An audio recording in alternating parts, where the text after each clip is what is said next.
Yo,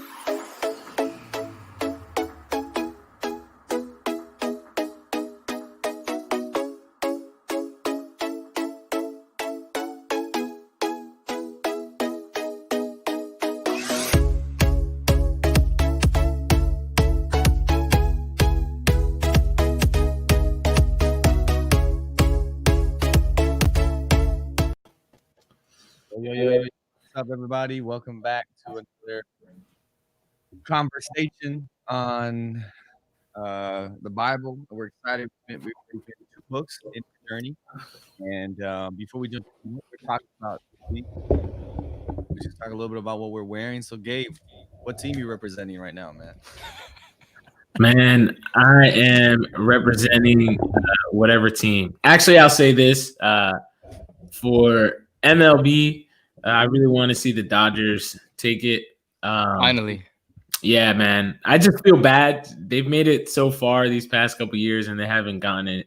I really wish that they would have won last year. But, yeah, this year I'm hoping that they do. All right, yeah. So for NBA, I'm not really into. Hey, come on, man! Don't disown your Knicks, man. Don't disown your Knicks, bro. They're coming up. Yeah. They're coming up.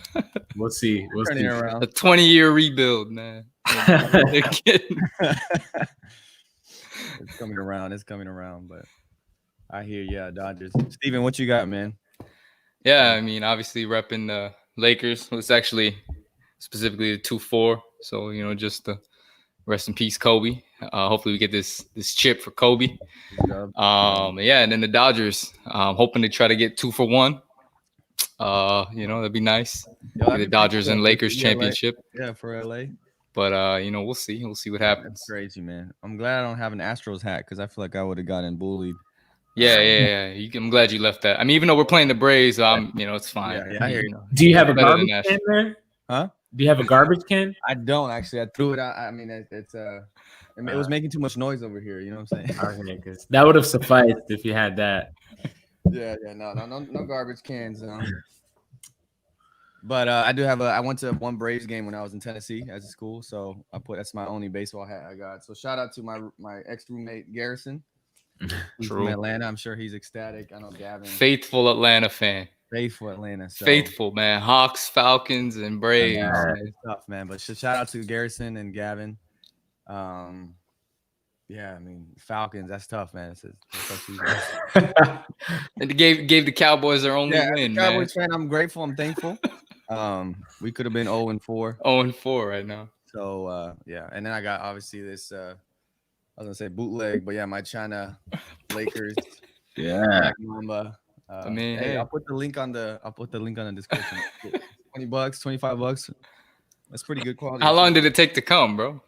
Couple months. I couldn't log in to track it, and then when I tried to log in, it didn't say they couldn't find my order, and I was no. So I prayed in faith, and it finally came in. I think like 2.5 weeks or so. That's not bad. That's not bad. In the Denver series or in the in the Rockets series, I think. And then it got here almost midway through Denver series, so okay, or maybe a week out or something around there. So, but I haven't bought any Lakers merch in a while. I mean, we were trashed for so long, and there was no player that I wanted to wear other than Kobe. Yeah. You don't want to buy a player, then it's like they're gone the next. So I'm gonna get a Jordan Clarkson jersey traded. That's what happened to Edgar when Dwight came. He got a Dwight. Thankfully he's back, right? But he had a Dwight jersey back. That was a mistake, though. 2012, man. And then it's gone, and you're like, yeah, who's Howard? Who played for? Now he's back, so it's the turnaround, the redemption. He's been good for us, though. I gotta admit, he's been good. Yeah, he has been. But so that's kind of it. Any thoughts on everything else that's been going on in the world? There's been obviously COVID. It's still here. Yeah, I mean, rest in peace, Mike Pence. I thought he was RGB. Yeah. After that vice presidential debate. Did you guys see? Bro, that fly, man, that fly. Bro, he took 2 deaths Kamala and from The Fly. Fly ladies. Bro, Yeah. okay, first of all, just the timing of when the fly landed on him, though. Oh man, Like he was talking about systemic racism and how implicit bias doesn't exist, and then fly landed on him. That's Yeah. just, there's It's yeah, just- it was so much imagery. this is just a lot, man. a lot of yeah. I thought it was something on my TV. I was like, man, what is that? They You got a start, mark like, on. you start like trying to like Yeah, you just Yeah. like You know the Leonardo DiCaprio meme where he's sitting in front of his TV, he's got a drink in his hand. He's like, that's that's what we were all doing here.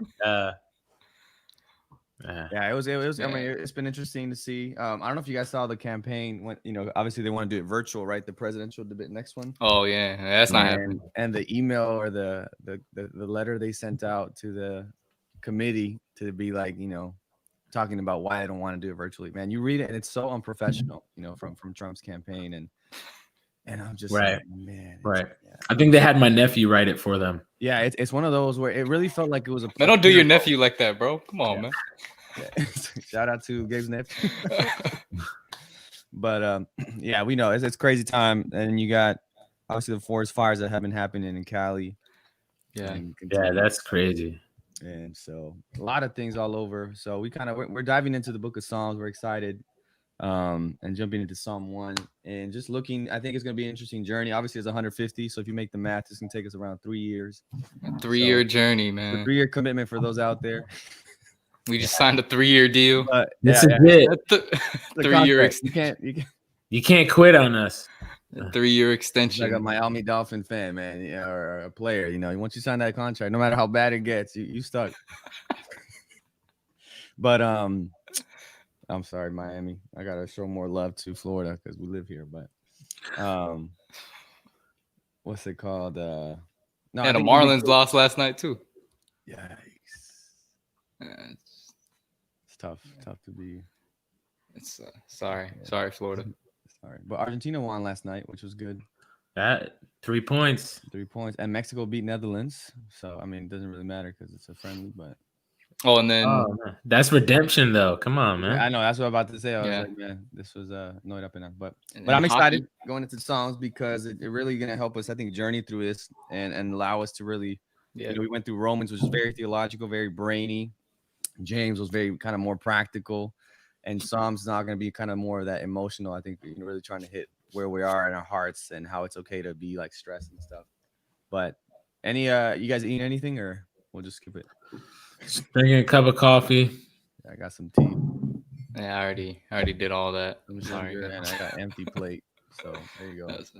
I don't even have water. Seb was downing his toast Yeah, I was. while we were waiting. So I don't want it to be like a what is it? A SMR? Oh, ASMR. That's not very pastorally, but all right, let's jump into Psalm 1, the first book. You guys have a pet peeve? I remember teachers would always be like, it's not Psalms 1, it's Psalm 1. I was like, okay, that's Psalm. Psalms. So we're just gonna read the whole thing because it's pretty short, and then kind of walk through it. For those of you that don't know Psalms, and each psalm it's kind of like a song book in a sense that there was probably music behind these things or kind of poetic. And David wrote most of them. There's other people that have written some as well, including Moses and I think Asaph and others. I don't know if Solomon has some in here. If you look at the breakup, there's none of that. Psalm 1.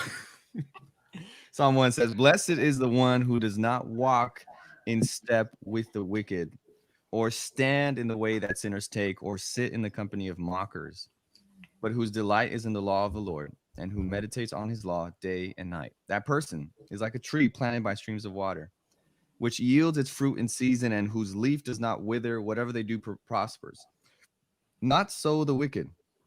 They're like chaff that the wind blows away.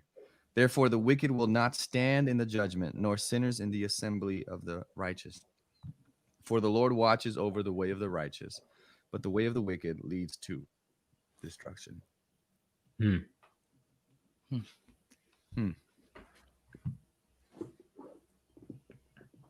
lot to unpack there, huh? Yeah, and since this is the first time we read Psalm, what we do today will kind of staple how we jump into the other stuff. But blessed is the one. I think for me, what's very interesting for just from the beginning is that progression that is in the beginning, right? Obviously, kind of the blessed we've talked about, and I think in James had that a little bit too. Kind of the, I think Jesus might borrow from here when he talks about the Beatitudes, right? Blessed are the poor in spirit, Mhm. blessed are the meek and the mournful, and all that. But what was pretty interesting is how that imagery, right? Blessed is the one who, first of all, doesn't walk in step with the wicked, or stand in the way that sinners take, or sit in the company of mockers. Do you guys have a different version that says? Yeah, I have the New American Standard Bible. How blessed is the man who does not walk in the counsel of the wicked. Yeah. Or how What blessed. version? What version you have, Sebi? I got the You have NIV. okay. Yeah, I got ESV. And blessed is the man who walks not in the counsel of the wicked, nor stands in the way of sinners, nor sits in the seat of scoffers. So a little different. A little Yeah. different. Yeah. Yeah, they're all just a little different. This is what the Message Bible says. Wow. Glad Brian's not here because how well God must like you. All right. Bad translation. We will take that. Blessed. God does like us, though. Good theology, just not good. Here, how about it? I changed it. Blessed are you who you don't hang out at the Sin Salon. You don't slink along dead end road. You don't go to Smart Mouth College. Okay, no, this is What is that? What version? That's the Message. Let me see. I think Amplified. Smart Mouth College. Bruh. That sounds like it was a school in Trump University. Oh my. Smart Mouth College. That's I got a degree from Smart Mouth College. Yeah, It's not accredited yet. Otherwise, it's not university yet. It's a new one. It's just come out. It's not accredited yet. Yeah, but, you know, it's getting there.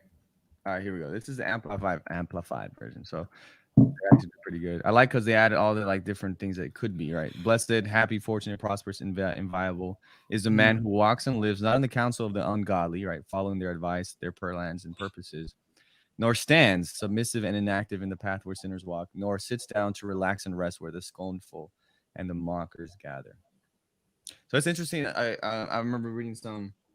It kind of seems like a progression, right? Where you go from like I'm just a passerby to like a dweller. I think of like when I didn't go to a big academy or anything, but it's like, you know, when you're going through your breaks between classes, right? You're by the lockers or whatever. And like, you know, you see something going on, you kind of walk by and you're like, you're not really a part of it, right? But you're interested. And so you know, and so it's kind of like that idea, right? Where you're walking by and you're maybe walking in step with them, but you're not really associated necessarily. But if you stop and stand in their presence, you know, you kind of get more.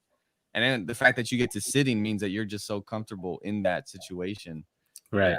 It's like, oh, you can't really be differentiated from them, right? So it's an interesting progression. I feel like that. Yeah, you walk in step with them, right? And so it's like, oh, you know, I'm not really in that. Then you start standing in the way that they're taking, and finally you're sitting in the company where I think it's just we find ourselves in those holes without even thinking about it sometimes, where you're like, yo, how did I end up here? And it's like, because it all started with just kind of making that first step to get there. And we got Brian back in the building. So hey, what's up, guys? So we're just reading in Psalm 1. But Besitos. Yeah, I think that there's certainly the aspect, right, of, you know, how blessed you are when you're not walking in the way or the counsel of the wicked. And I like how you made the connection of the progression there is in that regard. You go from just hanging out to, you know, actually, you know, practicing and living out whatever, you know, way of life is being lived. Yeah. And then you'll end up like mocking people who, you know, live righteously. You know, you're going to be sitting in the seat of scoffers, mocking people who, you know, live a just life, live a life that's, in harmony with God's will and God's teachings. I also think that there's an aspect of internal peace as well. That word blessed can also, as you pointed out, can be translated as happy, right? How happy is the man? And I think that at least from a psychological standpoint, people who are living in, God's will, who are living in God's truth, and they're walking it out. This is the way of life for them. This is what they practice. There's a sense of I guess peace, a sense of happiness that they're gonna feel and be in when they're living this life. That's good. Sorry, what verse are we on? We're on verse 1. Verse 1. Yeah, just right at the beginning. Oh, okay. Literally from the beginning. Yeah, it was interesting because I think we were talking about Jesus and with the Beatitudes and then here there's like this. I think maybe even at the root of the Christian experience, there's always this sort of desire or feeling that we have to be blessed, right? To be a part of the blessed, right? You kind of see the phrase, blessed and highly favored, right? There's this sort of idea, right, that everybody really just wants to be blessed when it comes to their faith. And we use that all the time. Like, how was church? Oh, it was a blessing. Like it's just this sort of like, we use this word a lot, but I think it does touch into something that I think is deep seated in people, to where we're, what can we do to be blessed? Like, what does it take? And I think here you kind of see like that beginning, like the book of Psalms begins with, saying, blessed is the man who does. And it's one of those, like, maybe it's like a James moment or one of these, even with Christ with the Beatitudes, like that, brings our attention. Like, oh, he's talking about what it means to be blessed. All right, I'm gonna pay attention. I want to know what to do or what not to do in order to receive this blessing. That's good. And for all intents and purposes, a lot of times we do that, and it, for better or worse, I think we kind of follow that route. And of course, it can lead in a negative way. But I think here it at least kind of gives you a blueprint to say, hey, like these are the things you can begin to do as if you're pursuing, to have this spirit that you're saying happy or content or these different things, like that's what blessed means. So it just makes me think about how it begins with that. Oh, that's good.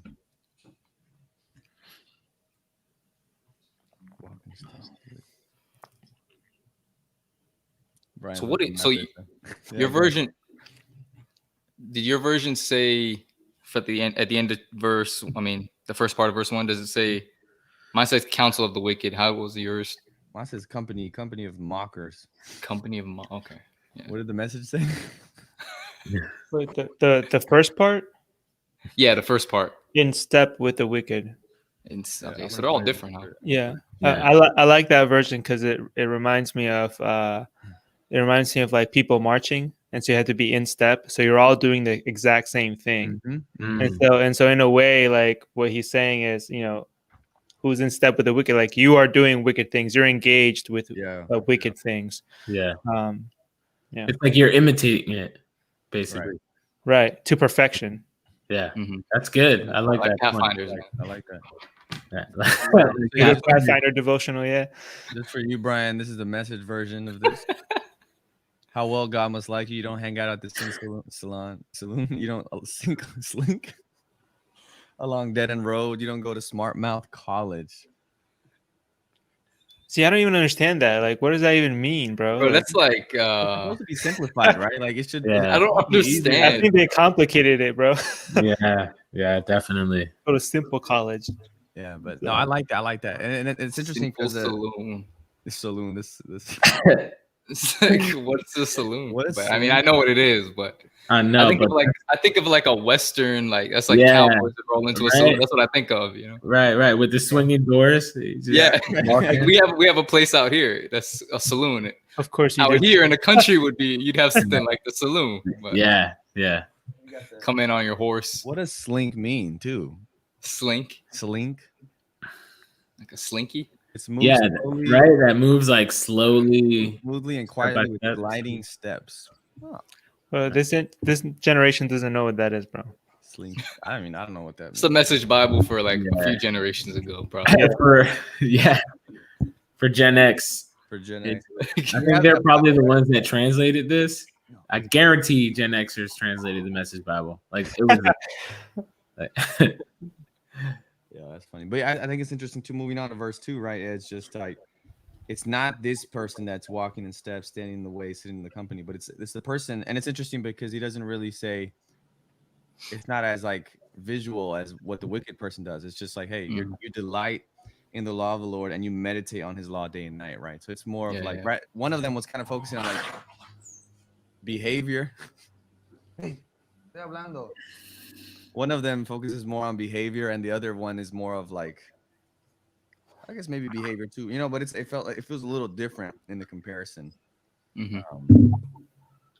Yeah, I like how the life of, at least in this description, it seems as though like the psalmist does it intentionally or maybe not, but the description of someone who's living a life that is blessed seems a lot slower than the life of someone who is, living in sin. The person in sin, literally in verse 1, they're walking, they're standing, they're sitting. Like those are all, action verbs. Like they're doing things. Whereas like the person who is delighting in God's law, he's meditating. Like that seems so slow. Like it seems it does. That's cool. It seems so different, right? And I think that's important for Christians today, because our life seems more like we're always, on the move, where we're always doing things. We're trying to get to the next thing, to the next task, to the next meeting. But the blessed life is a slow life. It's a meditative, a contemplative life in God's law. That's good. Yeah, like rest is kind of built into the fabric of the person that's blessed. Right. Kind of reminds me of you guys probably read that book, The Ruthless Elimination of Hurry. Like it kind of just reminds me of that whole concept of like, stepping. Like I think because we think very differently, as you were touching on, Gabe, like in terms of what we view success or what we view a blessing. Like, it's very much so like very busy, very, very like business oriented. Like I got to get this done, get this done. But yeah, like built into the gospel and this blessed experience is one of peace, one of rest, that I think in the Adventist context that I think stands with us beyond just the seventh day. Like this is saying a blessed man, right? It's not saying a blessed day is X, Y, and Z. Right. It's saying like this is the way in which you live in the Sabbath. That's just it's just something that's part of what you always do. Yeah. You know what I mean? So it's just very different. Which is nice. It's beautiful. Yeah. Now, for some reason, I always thought when I was a kid, when I would read through the Psalms, especially this one, even into we took this class in undergrad where we had to memorize this Psalm and recite it every morning that we met as a class. Yeah, this was, shout out Pastor Abi for forcing us to do this. But still, it was a great experience. But nonetheless, like I would read verse 2 and immediately, because, of our Adventist background, like he's meditating in the law of God. Like the law of God is, always synonymous with, the 10 Commandments, right? At least from Adventist perspective. But just thinking about it now, like in the perspective of like the Jew from, that particular moment in time, like the law was much more than just the 10 Commandments. It was, the Torah. And there was so much built in to that story. There was so much life and so much counsel and teaching for them to meditate on, right? Like I always thought, well, who would meditate on the 10 Commandments like day and night? Like you'd finish maybe like, in a week's time. Like what else are you why are you meditating on that every day and night? That sounds like a very legalistic religion, a way of, living, but just realizing that it's not just the 10 Commandments, but it's also the whole Torah, Genesis to Deuteronomy. There's so much in there for you to learn and to grow from, and to really, be formed. Like, I could imagine the psalmist like reading through Genesis and, writing so many questions down, and, reflecting on those stories and the men and women of the past, and really like feeling, like they're growing and their discipleship is moving forward.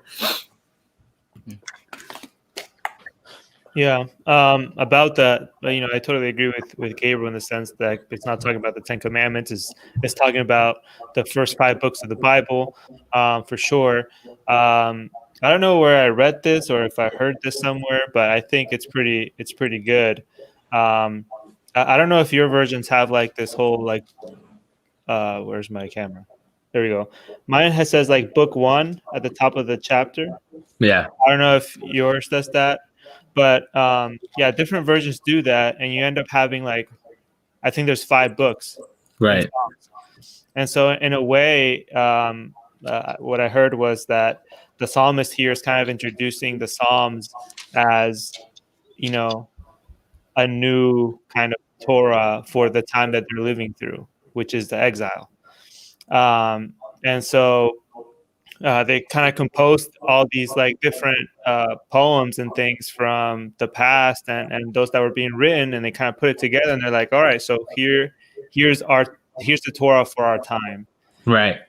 They're in exile, and so most of the Psalms is really, I'm sure you guys already went over this, but most of the Psalms is really just like lamenting and praising. Yeah. And so in their condition and in our condition today, of what we're going through, there's a lot of lament.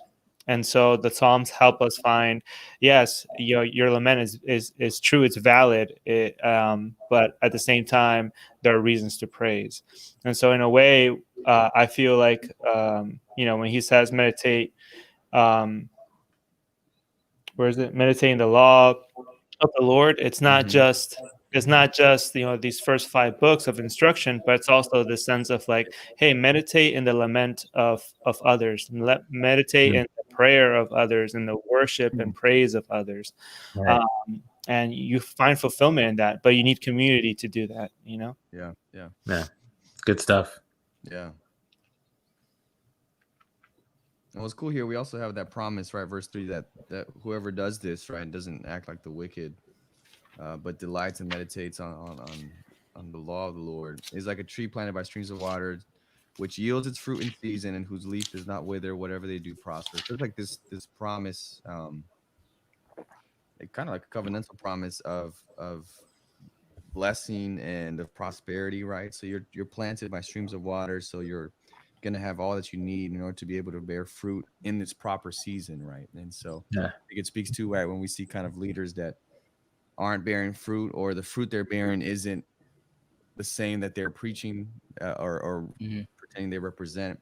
And it may be simply because they're not really planted by streams of water. I think it's a call for us too, right? Really be like, are we really connecting to God? Are we really, when we look at our time with God in the Bible and others, do we really delight and seek forward? I can't wait to spend some time with God. I think that's what Ruthless Elimination did a great job of really slowing down your life so you can kind of be more present in everything and really intentional about spending time with God too, and really how that really, your relationship with God, your perspective of God will then dictate how you view others and how you relate to others, right? And so I think many of us might not be very, bearing the fruit in this proper season or at all, because we're not really planted in spending that time with God. And then the beautiful thing that whatever you do prospers, right? So this kind of this blessedness, it's a healthy tree, you're connected to life, you're bearing fruit.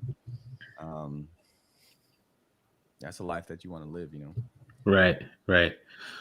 I think what's cool is that not every tree, like at least like, the analogy that he's using, right? The psalmist writing the tree planted by the streams of water. Not every tree has to bear fruit in every season in order for it to be healthy. Yeah, and I think that can also speak to us today, and to the individual who feels like, their effort isn't yielding the results that they'd like to see. What's great is that the fruit will yield fruit in its the tree will yield fruit in its season. yeah, that's good. So everyone, has a season that's, definitely gonna really show how God has really worked in their life. Turn to your neighbor and tell a neighbor, today is your season to bear. Oh my Yeah. Steven, what you were gonna say? No, I just Oh, yeah, I okay. was just gonna build on that too. 'Cause I actually think about this psalm when I was growing up. My dad would do like family worship, and he would always just like quote over and over Psalms 1. That was always just like, you had to have it memorized. So it's just like I was thinking about that, and I think we memorized it from the KJV.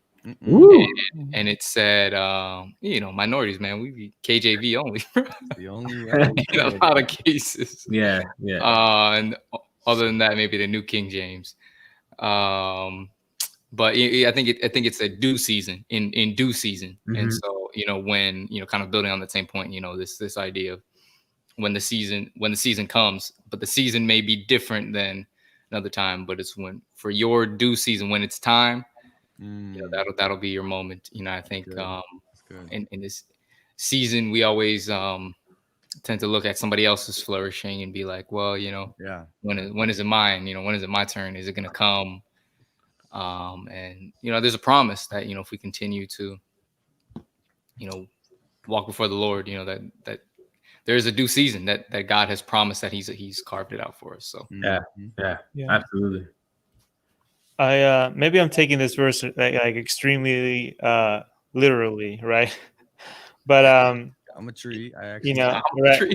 No, but that person is like a tree planted. It's not a seed, right? It's a full-grown tree, at least the way that I'm imagining it. And so we're thinking like, especially as ministers, right? We think like, oh, God planted me somewhere as a seed, and I'm gonna grow, right? And all this like fun stuff. And it's gonna be nice. I'm gonna look much better and bigger where I'm planted.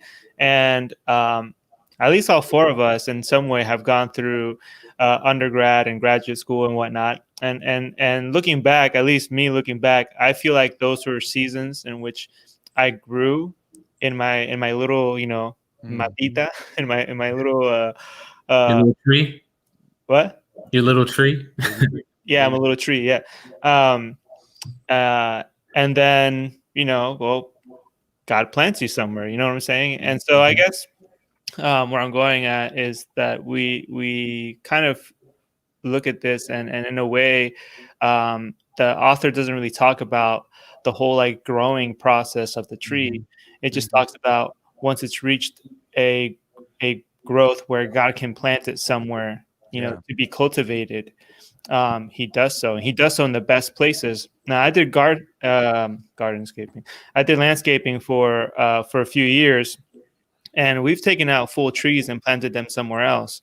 And if they have the right water, they even become more luscious and more fruitful than where they were first, kind of a little seed and kind of grown into like a big tree. And when you take it from the nursery into the actual place where it will be planted and grow, it grows much better, and just has like more, lush to it and fruit.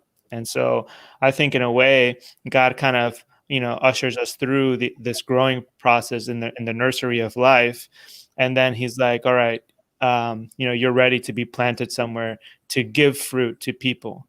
And I think a lot of times we become preoccupied with, oh, well, what fruit am I being given, right? What's feeding me? And in a way, God has already gone through the nursery in ways that you can say, hey, you have the roots to feed yourself, and now you're tasked to kind of be that fruit for someone else. Yeah, that's good. And I like that because you mentioned how, where God plants you and your experience with landscaping, Brian, where you could take a tree that perhaps it wasn't planted in a good spot, but it has potential, it can grow, and then you transplant it to somewhere where it can get enough water, and all of a sudden, becomes this luscious tree that's, giving its fruit and then it's growing. I think at the same time, like the place where God has promised to plant us, right? The tree by the streams of water, it's a good place, and at the same time, it's a dangerous place. Mm-hmm. Because a tree that is planted by the streams of water is also going to be the tree that, is going to get hit all the time. I think of there's this little stream that flows right behind my house. And most of the time it's just very calm, slow moving body of water as it just goes from, the lake down to, a bigger river. And, you get a lot of deer, a lot of, mallards back there, a lot of geese. And most of the time it's just that. But when it rains, when it storms here, that thing is a raging river. It overflows, it gets fast. And I think of all of the vegetation, all the trees that are planted literally right in the stream or right next to it. They have to be really strong, because when that stream picks up its current and it storms, if it's not planted well, if it's not, if its roots aren't deep and grounded, then it'll just be taken away. And I think the analogy here as well, planted by the rivers of water, this is a good place if you're gonna, grow, but also growth comes in, in struggle, and it comes in sometimes pain as well. And this place is a good place for the tree, but it's also going to be a place where it's going to be challenged, and it's going to be pushed, and it's going to be, hit. And I think that that's important to remember as well. Yeah. And we focus a lot on the fruit bearing, but a tree that's by a stream, and we know this because we're in Florida, and so we're just all water. And so the tree's responsibility is not just to give fruit, but it's to keep all the land underneath it together.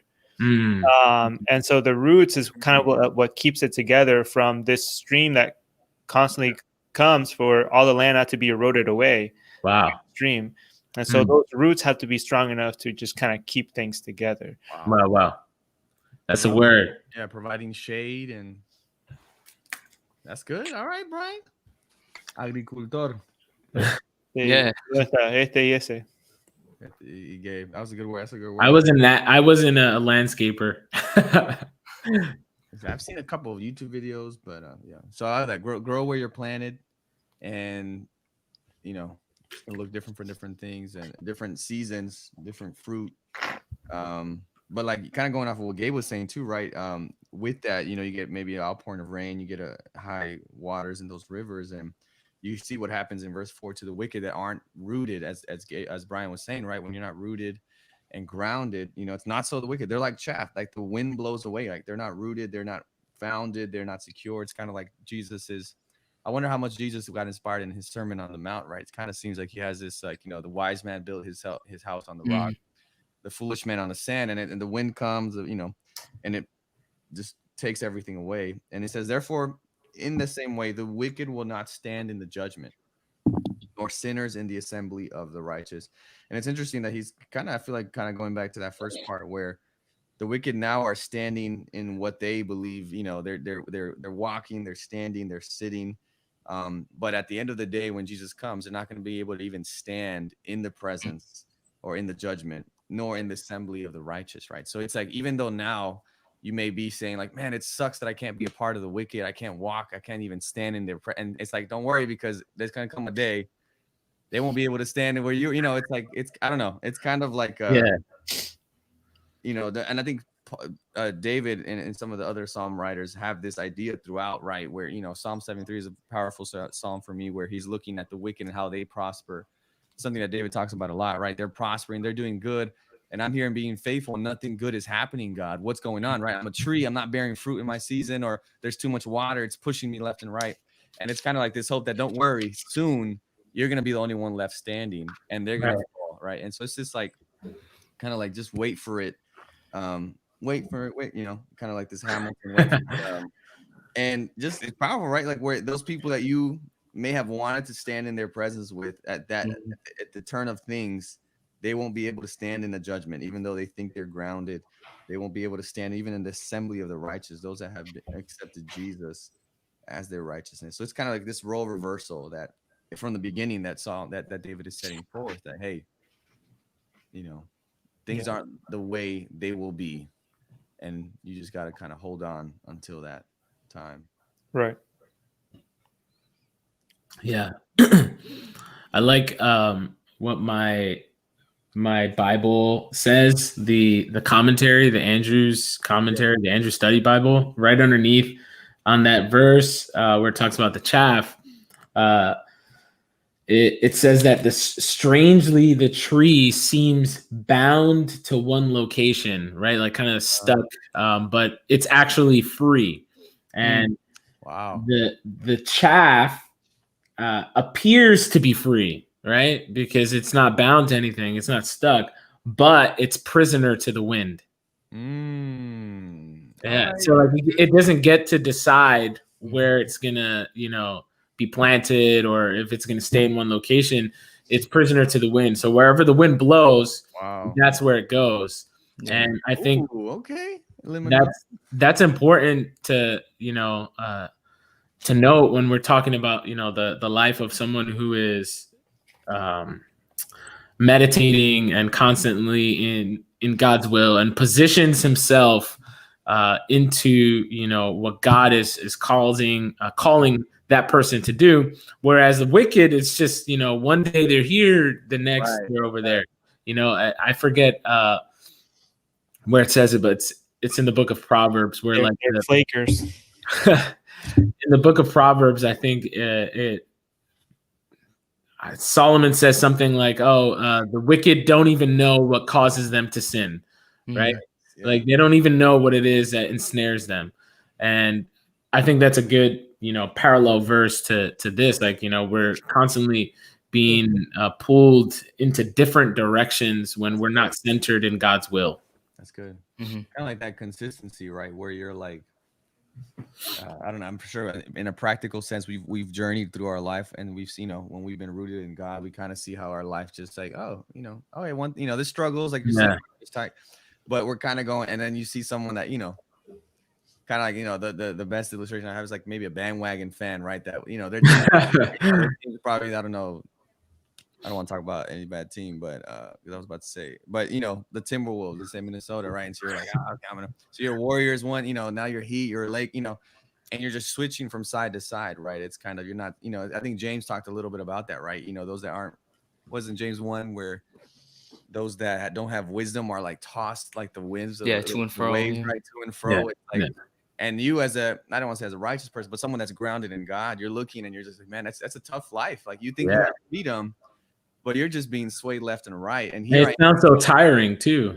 And then usually the accusation, right, for those that are grounded, man, you guys are restrictive, you're not free, you're not able to do whatever you want. But then you realize when you look at it in hindsight, you're like, man, I feel like I have more fulfillment because I know who I am, where I am, what I'm doing. And the other people are kind of like, maybe, I don't know if you want to go that far, jumping in and out of different careers and jobs and relationships and things because they're not really grounded and rooted in where God wants them to be. And it's just like, I'm sure if we had to isolate them from all that, because many times I think we put up good masks and covers, deep down low, they're like, yo, this sucks, man. I don't know where, like, going to the idea. I don't know where I'm supposed to be planted. I don't know what my purpose is. I don't even know what season I'm in. And I'm trying to fulfill that myself. And you seem, and maybe we've had these conversations. I know I've had some with some of my, where it's like, you just seems like life just works for you, bro. Like, it's happening. It's like, yo, it's like, it's simple. It's just connecting with God, right? And really saying, hey, God, what's your dream? What's your vision for my life? Where should I where do you want to, maybe you want to transplant me from where I am to here so that I'm closer to connecting with you, right? Or maybe now I need to be, like a beautiful illustration, right? I never knew that the roots protect so that the ground doesn't get eroded, so now I'm so different, places there. So I think there's this peace in knowing this is where I'm supposed to be, that other people that don't have that are just that they don't have, so Yeah. In a way, I guess he kind of judges these wicked pretty harshly because of their lack of responsibility to their ecosystem, I guess you could say, and in our terms to their community, because if they aren't planted well, if they just go like the shaft, right, with the wind and all this, then they do more harm than good. In the end, if the tree falls over, the land will be eroded much faster. Wow. The nutrients will fade from it much faster. Whoever, whatever animal may have built a home on the tree is gone too. And so you have a lot of things that go, that go with that tree if it's not rooted correctly and planted correctly and bearing fruit correctly and, providing nutrients for itself correctly. Then when that tree goes, so do a lot of things, and it causes more damage. Might as well not have been planted. And so I think that's why he's so harsh on them, because it doesn't only lead to their destruction, but the destruction of the immediate ecosystem around them. Wow. All right, Brian, you got to write a book, man. I'm digging all these nature nuggets. Ecology and the cross. Right? Oh man. Ecology. Yeah. That's good. That's a word, man. I know. I gotta look into tree stuff, man. Yeah, careful what you search. Yeah. No, but I think it's cool. I think it reminds me of Romans where Paul says that all of nature, what is it? Declares not the glory of God. Maybe I don't know if that's it, or I guess that's another psalm. Nature, the heavens declare the glory of God. So even just how nature, right? Literally what Jesus would do too, what Brian's doing, right? Breaking down, hey, nature, this is what we're seeing in nature. This is the reality of how the kingdom works. So yeah, I think you're right though. With I think it's either Romans or First Corinthians where he talks about all of creation. Yeah, I know Romans 1 says something about the invisible attributes or qualities of God are made visible, something like that. And you can just Google it real quick. No judgment here. Like, I'm sorry, man. You need to know that, bro. Nah, bro, you're a pastor. You can't be Googling verses like that. Oh, I found it. Where does it say that God sent His only Son? let me Google that for you real quick. Everyone, take out your phones. Help me out here for a second. Help me out. But yeah, the last verse here, verse 6, for the Lord, and I think it's just we've been talking about individual people, that seems two people, and now it's like the conclusion. The Lord watches over the way of the righteous, but the way of the wicked leads to destruction. So obviously he's watching over both. And kind of this promise again, like he's watching over the righteous. They're going to be blessed. They're going to be rooted. But the way of the wicked, what they do leads to destruction, their own ruin, right? So right.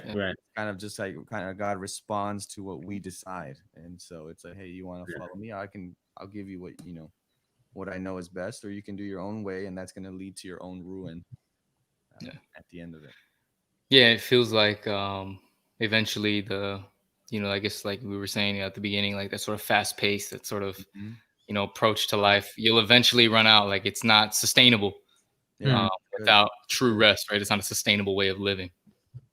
And I don't know, it gives me cause to pause when I think about how we talk about the Christian experience. I think a lot of times we talk about, it's always like action based, it's always like, here is the patience of the saints. We make patience seem like an action, right?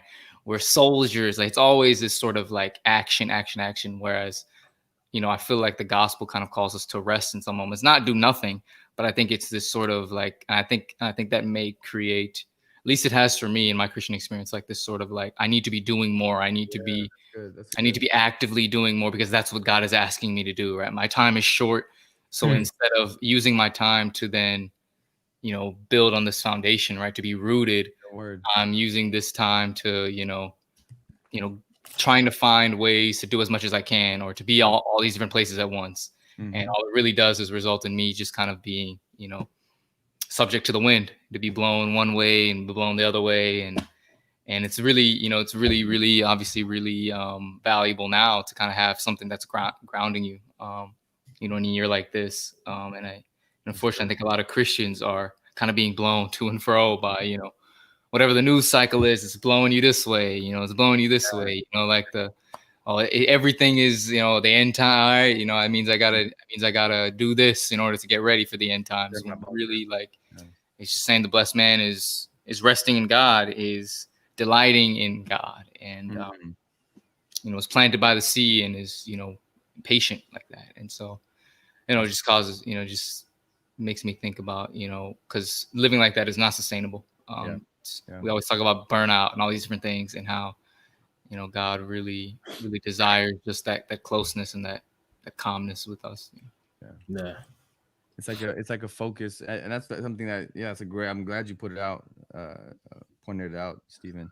It's like a focus between the righteous and the wicked, of like being more than doing, right? And so like the wicked person is described as doing throughout, and then the righteous person is just he's a tree planted by water, right? So it's just this idea too of rest, where we don't have to, I go back to their quote from that book, Gabe and Brian, of that God values presence more than performance, I think it was. And so that's a great way to start Psalm, man.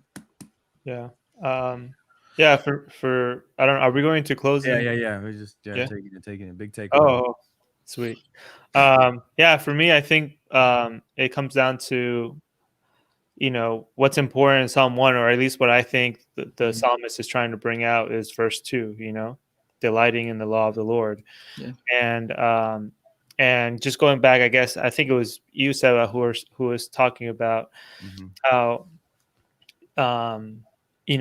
when you read those, at least the first 5 books of scripture, there's a lot of stories there of people going through some crazy stuff, like and messing up left and right, and you continually see the presence of God's what is his word? Because the word empathy isn't really used in scripture. It's another word that I can't think of right now, but compassion, right? You continually see God's compassion towards different families, different people. And so as you delight in the word of God, specifically these 5 chapters that Psalm 1 is talking about, these 5 books that Psalm 1 is talking about, you can kind of put yourself in those shoes, that no matter what it is that you're going through, or which way the wind is blowing, or how high the stream gets, or how hard the waters rush, you can see like, hey, it worked out for that person, and they had it much harder than I did. Or hey, if God had compassion in all these circumstances, but I don't see my specific immediate experience there in those first 5 books, but I still have the guarantee that if he was compassionate in all these new experiences that people faced, then my new experience he's going to be compassionate about. And so I think that's what it comes down to, especially for us, as young pastors. If you're watching, Stephen, Seba, and I, we have the opportunity to be associates, but Gabriel, he's by himself in a district of 3 very different churches. And so for a young man to kind of be leading out a multitude of people, and not have like other trees that are planted and that you can look to, this psalm is very, very important, because if you're the first person like in your family to like go to college, if you're the first person in your family to accept Jesus, if you're the first person in your family to do any of these things, you end up not being able to look to anyone in your immediate, surrounding and say, oh, okay, that's what I want to do. Okay, that's how you do this. And so that's why someone is so important is because you get to see the experiences of others and relate to those things and see how God was compassionate with them and how he will be compassionate with you and plant you and take care of you. And so I think that's good. That's my takeaway from someone. I like that, man.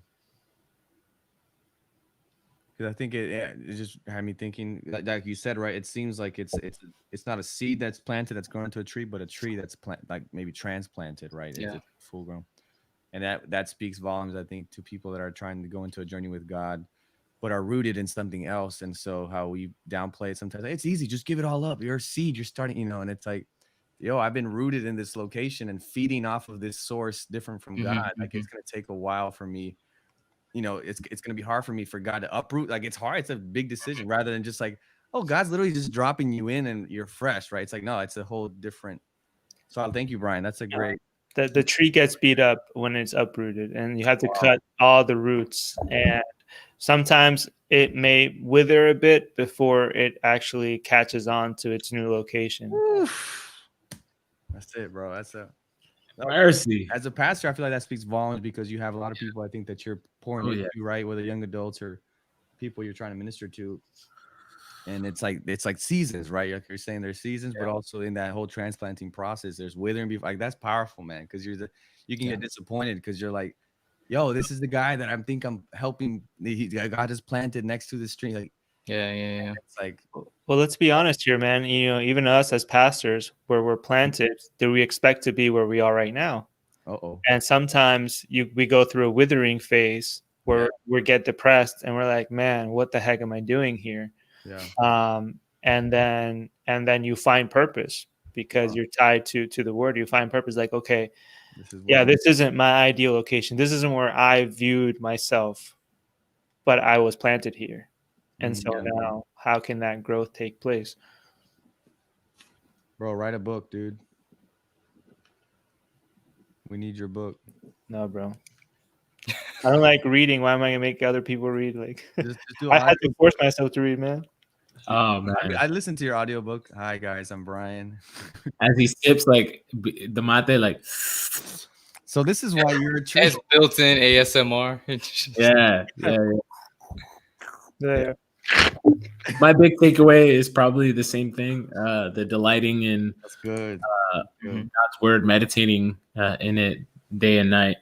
And that really is what grounds us. That's what roots us. And everything that is good, that is blessed, that the tree in this case in Psalm 1 experiences is connected to that. Like that's its source. And when we're deeply devoted Christians, we're deeply devoted people, even if our season seems like it's dry, right? There's nothing going on. The promise is there that in due season, right? KJV, in due season, the fruit it's going to come. Yeah. And I think that's important for us to remember. For anyone who's waiting, like, they're trying to find their purpose. They're trying to find like a sense of fulfillment. God has promised that there is a season. There's a season that has your name on it. So yeah, just keep on meditating on his word and being rooted in him. Yeah. Mine it's kind of been a theme that I've been kind of on the last couple of weeks, and this is kind of fitting into it. Same verse 2. The light of the Lord, he meditates day and night, and just how as you're in that space of, we were talking about, of rest and all of that, that the voice of God really becomes the biggest, the loudest voice. As someone who is 6, right? There's so many thoughts in my head, right? There's so many different things that pop up all the time, and it's easy for me to kind of just go this way, feel. But to have something that is, grounding me, that is solidifying me, really makes God's voice then the loudest voice in my head. And it's not just, thou shalt not steal. I'm saying that over and over, but like the words of God, all the different things that God is saying upon me that are very different than that I'm hearing from these different locations. So for me, my big takeaway is just, to find a space to meditate, right? To make God then become the loudest voice that's in your mind, because your mind can be drifted. It can be, I guess what's it called, the chaff that the wind drives away. You know, what you can do to ground yourself, because you know, and seeing yourself as a tree rather than, you know, than something that is going to drift away. That's good. Yeah, my big takeaway is just that Brian should write a book and his own song. True. No. Ecology. What's it? The ecology of the Psalms? Of the Gospels. Of the Gospels. Like a long title, you know, the gospel according to of the landscaping of the horticulture and horticulture. Maybe. And it's not the season yet. It's not the season. Triology. Gospel of botany. Oh. The gospel and theology of botany. Yeah, there you go. That's good. Brian's in-depth study. But awesome, guys. Thank you so much for a beautiful conversation. That was great, man. I'm gonna have to come back to this and do some sermon prep on these ideas. Thank you guys for the input. Brian, thank you for your ecological expertise. Bro, zero expertise. I don't even know if we're using all these words right. I don't know. Yeah, I don't even know. I'm just adding logical and ology after everything. And my worst subject in school has always been science or biology, and there we go. Nani says growing in Christ. Oh, maybe that's what they were trying to get at, you know. Growing in Christ. Well, remember Saman, Stephen? All his books is like Christ's way to pray. Christ's way, and it was just like Christ's way to you know, discipleship. Christ's way to the Green New Deal. That's gonna be the name of his book. Oh, true. Yes, that's good. That's a good one though.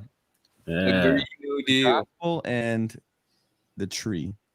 But all right, guys. Well, Fridays at 10 a.m. we're here. 10, 15, 10:30. Somewhere along 10 we'll be here in Latin time. Thank you guys for tuning in. Share it, comment, do all that. Thank you guys for tuning in. And there you go. Nani's excited. I think we'll be trying to encourage her to encourage you to get this in the works. But we'll see you guys next week. Have a blessed time. And remember, be a tree planted by the water. Don't be chaff. We'll see y'all.